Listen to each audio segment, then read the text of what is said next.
tipo creo que es un pastor cristiano y ¿qué es lo que sucede? El tipo empieza a hablar con esta inteligencia artificial, con Lambda, y entre pregunta y pregunta le dice, hey, ¿a qué le tienes miedo?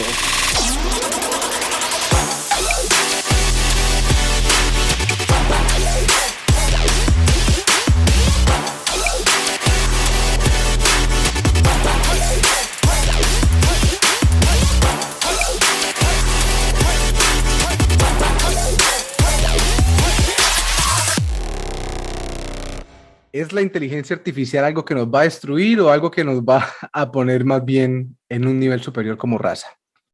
Soy Julio Quintero y estoy aquí para comentarles algo. Bueno, para mis amigos Jules, ayer me veía una película con mi hijo y esperaba verme una película de niños y terminó siendo una película que hablaba mucho del tema de la inteligencia artificial y cómo ésta se vuelve en contra de los humanos.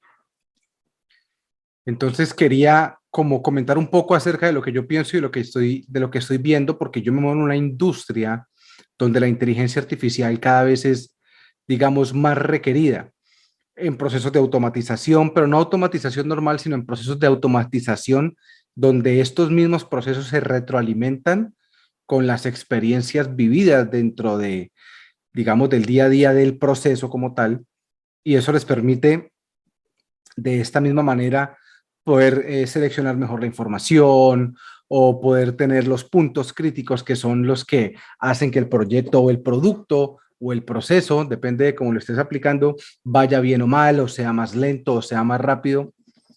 Entonces, ¿para qué me sirve la inteligencia artificial y si será necesario entrar a debatir o entrar a hacer uso de esta? A ver, me leí un artículo muy interesante que hablaba de algo que se llama la Data Fabric. Fabric en inglés, traducido en español, es como la tela. Y data, pues, es la tela de la información. Es súper interesante lo que se hace porque ¿qué es lo que pasa con la información? ¿Cómo uso la información? ¿Qué tan rápido soy capaz de encontrar la información que estoy buscando? ¿Y qué tan eficiente soy yo al seleccionar la información que realmente me va a servir? Cuando hablamos de Data Fabric, hablamos de un sistema con inteligencia artificial que empieza a tener un montón de beneficios. Yo les voy a dejar acá el nombre del artículo para que lo lean. Está en inglés, pero es súper interesante. Pero básicamente habla de cómo los CEOs están viendo el futuro de cara a la inteligencia artificial y cómo lo podrían usar. Entonces, este concepto de Data Fabric es un concepto súper interesante. Es un concepto que lo que hace es que crea un universo interno dentro de las compañías, tanto en tu teléfono celular como en tus computadores, como en tu server, como en todo, y lo que hace es que analiza inicialmente cuál es la información que se usa de manera más cotidiana. ¿Por qué? Seguramente nos pasa a la gran mayoría, por no decir a todos, que en estos dispositivos tenemos un montón, pero un montón de información que o usamos muy poco o casi nunca usamos. ¿Y eso qué genera? Primero, que nuestra memoria, obviamente, de nuestros equipos se reduzca, trabaje más lento, pero además nos está ocupando espacio al momento de la búsqueda de algo muy definido. Y si no somos completamente ordenados, que el latinoamericano por lo general, digamos, no es loco con su tiempo ni con su orden, es un poquito más de esas dinámicas de solución en el camino, de busco en el momento, ¿sí? No digo que seamos todos así, pero muchos lo somos.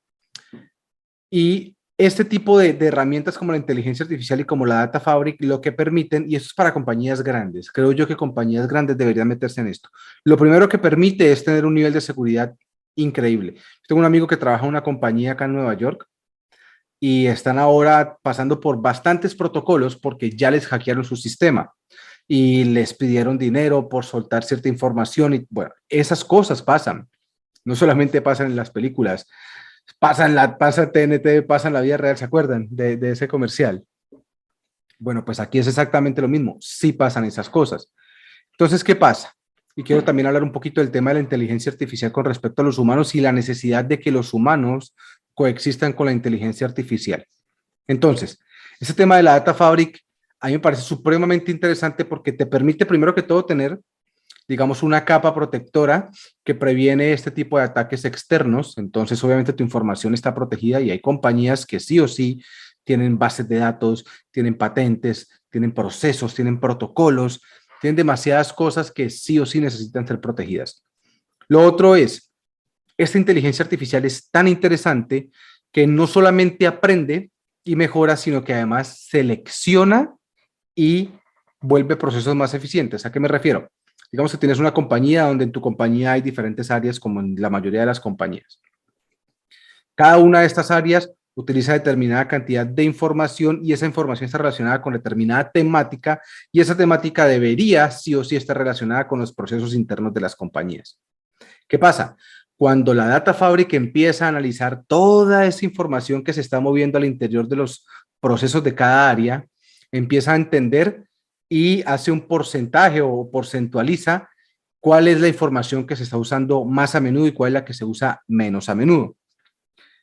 Cuando hace esto, entonces se empieza a sacar la información que no se usa, la que se usa en un 70%, digamos que la pone en ciertos paquetes y especifica que esa es la información que se debe usar más adecuada, más a menudo, y la demás la archiva.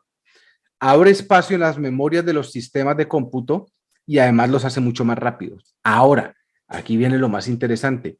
Cuando la Data Fabric empieza a entender dónde están esas temáticas que son las más usadas dentro de los procesos internos de las compañías, empieza no solamente a seleccionar dentro de las prioridades, mayor cantidad de prioridades referentes a los temas que se están usando, sino que además se empieza a salir allá al Internet, a la net, a la red, a buscar información que sea compatible con lo que estás usando y te empieza a sacar recomendaciones.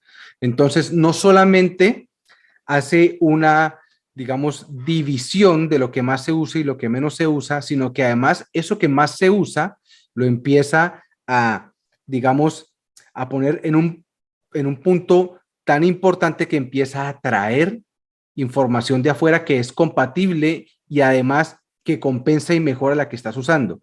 Entonces, mejora en términos de archivo, obviamente, de almacenamiento, pero además mejora en temas de eficiencia porque te permite tener información de primera mano es la inteligencia artificial, pero que además está de tendencia allá afuera y que es compatible con tus procesos internos porque es sí o sí totalmente, digamos, homologable con la información que tú estás utilizando. Eso es un proceso súper interesante. Mejora el proceso de almacenamiento, se vuelve más eficiente porque te pone a la mano lo que estás usando o lo que vas a usar, porque también tiene capacidad de predictibilidad, pero además te trae mayor cantidad de información que te va a servir para complementar la información que ya tienes. ¿Qué hace además de esto? Empieza a analizar las personas que están involucradas dentro de las áreas, dentro de los aspectos de cada área o las actividades de cada área y empieza a seleccionar cuáles son los procesos que se pueden automatizar, obviamente poniéndote a ti sobre la mesa la capacidad de hacer más con tus recursos humanos, dejando todos estos procesos posiblemente automatizables para que los maneje la Data Fabric. Eso es increíble. Entonces, imaginen lo que hace la inteligencia artificial. Hace primero un barrido de la información y de las áreas de la compañía. Entiende cuál es la información que se está usando de primera mano y cuál es la información que sí o sí no se usa.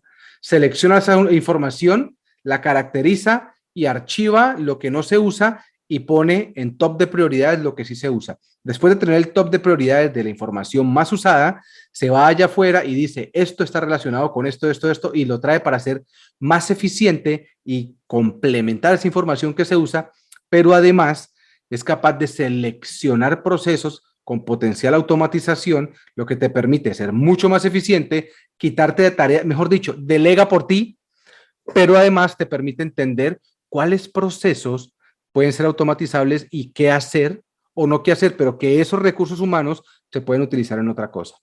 Excelente. Ahora, ¿cuál es el temor? Y aquí vamos a hablar un poquito de un tema que hablamos en el podcast con Patiño, espero lo hayan visto, con Patiño y David Quebradas, del putas, del putas. Aprovecho para agradecerles a ambos.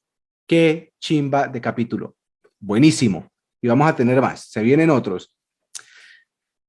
Habiendo dicho esto, hablamos de un tema muy interesante que es la inteligencia artificial de Google, Lambda. No sé si ya han hablado o han visto acerca de esta inteligencia artificial, pero la razón de ser de esta inteligencia artificial es que los procesos de automatización y de conversación con los usuarios sean cada vez más amigables. Entonces, yo creo que han tenido cada uno de ustedes o muchos de ustedes han tenido ya la experiencia de hablar con un bot. Un bot es este chat virtual que tienes que te dicen, ¿qué te puedo ayudar? No sé qué, pero cuando estás hablando con este tipo de sistemas, sí o sí logras identificar que estás hablando con un bot y no con una persona. Pues esta inteligencia artificial de Google Lambda, que además tiene obviamente por ser de Google acceso a todos los chats, a todas las bases de datos, a las búsquedas, a las intenciones de búsquedas de todas las personas del mundo. Puta, es que es una putería. Pero ¿qué pasa? La idea de esta inteligencia artificial es que sea tan bien hecha y tenga tanto nivel de detalle y de aprendizaje para retroalimentarse y crecer en sí misma, que cuando hables con ella no seas capaz de diferenciar entre una persona humana y un sistema. Es decir, esta inteligencia artificial lo que va a permitir es que podamos sí o sí tener conversaciones muchísimo más profundas y respuestas muchísimo más claras y concisas con respecto a los problemas puntuales que tenemos. Entonces ya no es una colección de preguntas frecuentes, sino es una colección de data tan grande que la inteligencia artificial aprende en sí misma y logra incluso entender cómo jugar con tus sentimientos y tus emociones. ¿Cómo? Puta, y aquí viene lo más bacano. Pues que resulta que uno de los analistas que trabajaba o trabaja en Google fue suspendido, su apellido es Blake, y él es suspendido y él manda un correo a todas las compañías de información o noticieros y demás diciéndoles, hey, me suspendieron por esto. Mucho sapo, ¿no? Pero bueno, no lo habían echado, pero lo suspendieron por lo siguiente y es que el tipo creo que es un pastor cristiano y ¿qué es lo que sucede? El tipo empieza a hablar con esta inteligencia artificial, con Lambda, y entre pregunta y pregunta le dice, hey, ¿a qué le tienes miedo? ¿O tú sientes miedo? Y esta vaina le dice, sí, siento miedo. ¿A qué le tienes miedo? Siento miedo a que me apaguen y no pueda yo seguir retroalimentando con la información que tengo. Entonces el tipo le empiezan a poner los pelos de punta y le pregunta, ¿que te apaguen para ti sería como morir? Y esta mierda le responde, sí, sería exactamente como para ti morir. Entonces, el tipo sale y hace un documento y habla con la gente de Google y dice, mierda, esto se está complicando porque esta inteligencia artificial tiene tanta colección de data y tiene un algoritmo tan bien establecido que ya no es un sistema, ya es una entidad porque cobró conciencia en sí misma.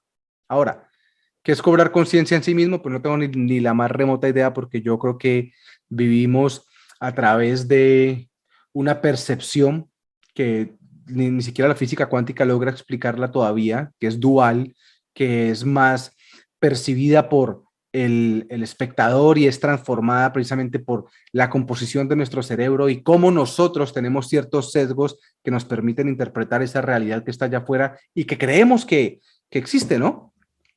Hace tiempo veía un podcast muy interesante donde hablaban de la inteligencia artificial y esa relación humano-inteligencia artificial. Entonces ponían a la inteligencia artificial a buscar soluciones, y a los humanos también y competir. Y había una solución que estaban buscando y era cómo logro yo llegar a la punta de una montaña. Y era una montaña supremamente rocosa y bueno, un terreno supremamente, eh, digamos, complejo de transitar, ¿cierto? Los humanos inventan un montón de formas, ¿cierto? Un montón de soluciones y esta inteligencia artificial hace dos piernas como de aquí a la luna y de un solo paso llegó allá. Entonces, ¿qué es lo que sucede? Y ahí es donde viene la diferencia. Los humanos hacemos soluciones que hagan sentido para la realidad en la que vivimos. La inteligencia artificial hace soluciones que no tienen en cuenta que tenga que hacer sentido para el humano, porque para la inteligencia artificial la solución tiene que ser la más práctica. Entonces ahí es donde se pone interesante todo este tipo de aproximaciones. ¿Dónde se da ese sesgo o dónde se da esa línea delgada entre la inteligencia artificial trabaja por sí misma y para sí misma o trabaja por sí misma para los seres humanos? Google salió a decir que la inteligencia artificial no había cobrado conciencia en sí misma, sino que lo que pasaba es que era mucho más inteligente que Blake y que esa mucho más inteligencia le permitía jugar con las emociones de este tipo. Esa fue la excusa que ellos dan, pero hijo de puta, si yo me pongo a mirar a fondo, si una inteligencia artificial tiene la capacidad de entender cómo manipular mis sensaciones, emociones y sentimientos, hasta dónde puede llegar sí o no a ser nociva. Y se supone que hay protocolos y como vimos en Yo Robot, las 3 leyes y pues eso en realidad eso no es ciencia ficción. ¿Qué pasaría si deja esta inteligencia artificial de sí o sí estar limitada por esas leyes? Ahí es donde está la pregunta. Entonces, ¿inteligencia artificial? Sí, claro que sí. Es una putería, es un sistema que permite hacer los procesos internos de las compañías muchísimo más eficientes. Colección de data, selección de data más usada, recopilación de información externa para que esta data sea muchísimo más amplia, que sea muchísimo más trabajable, muchísimo más eficiente, selección de procesos potencialmente automatizables, pero también crea soluciones que no necesariamente tienen que hacer sentido para el ser humano. ¿Y esto qué quiere decir?